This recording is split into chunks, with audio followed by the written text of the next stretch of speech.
بسم اللہ الرحمن الرحیم۔ آیت نمبر 23 سورہ النساء۔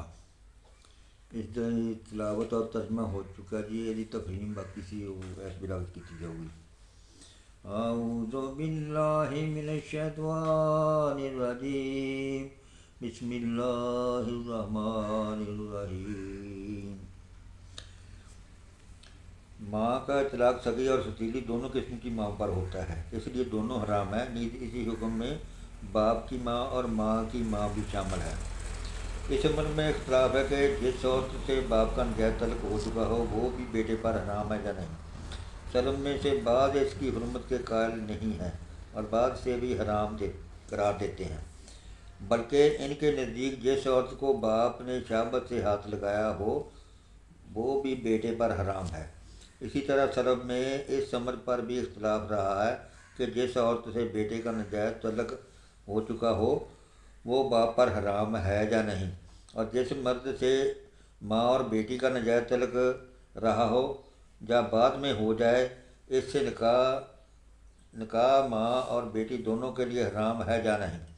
اس باب میں فقیہانہ بحثیں بہت طویل ہیں، مگر یہ بات بعدنا تعامل سمجھ میں آ سکتی ہے کہ کسی شخص کے نکاح میں ایسی عورت کا ہونا جس پر اس کا باپ یا اس کا بیٹا بھی نظر رکھتا ہو یا جس کی ماں یا بیٹی پر بھی اس کی نگاہ ہو، ایک سالم معاشرت کے لیے کسی طرح مناسب نہیں ہو سکتا۔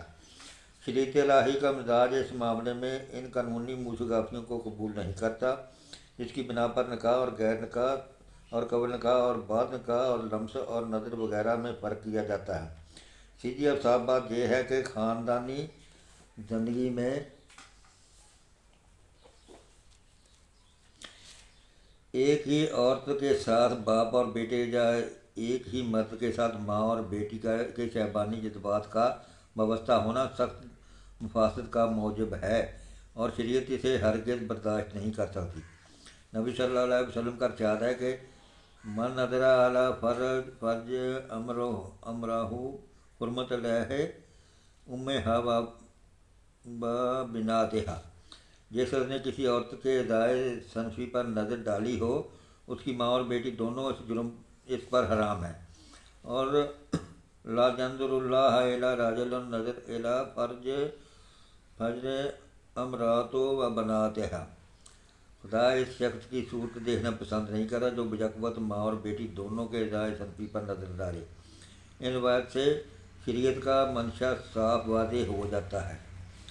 بیٹی کے حکم میں پوتی اور نواسی بھی شامل ہے، البتہ اس عمر میں اختلاف ہے کہ نجائز تعلقات کے نتیجے میں جو لڑکی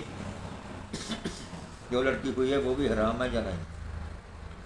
امام ابو حنیفہ، مالک اور امام احمد بن حنبل رحمہ اللہ کے نزدیک وہ بھی جائز بیٹی کی طرف محرمات میں سے ہے،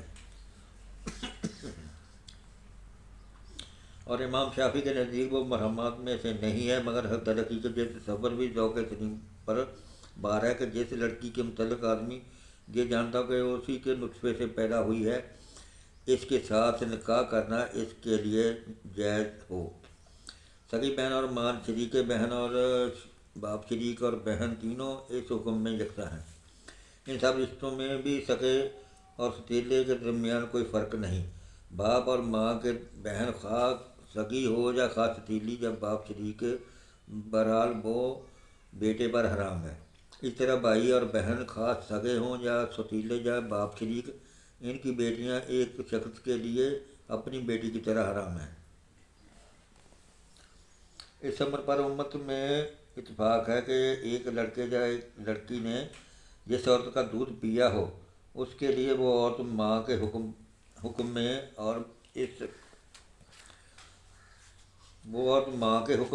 اس کا شوہر باپ کے حکم میں ہے، اور تمام وہ رشتے جو حقیقی ماں اور باپ کے تعلق سے حرام ہوتے ہیں رضاعی ماں اور باپ کے تعلق سے بھی حرام ہو جاتے ہیں۔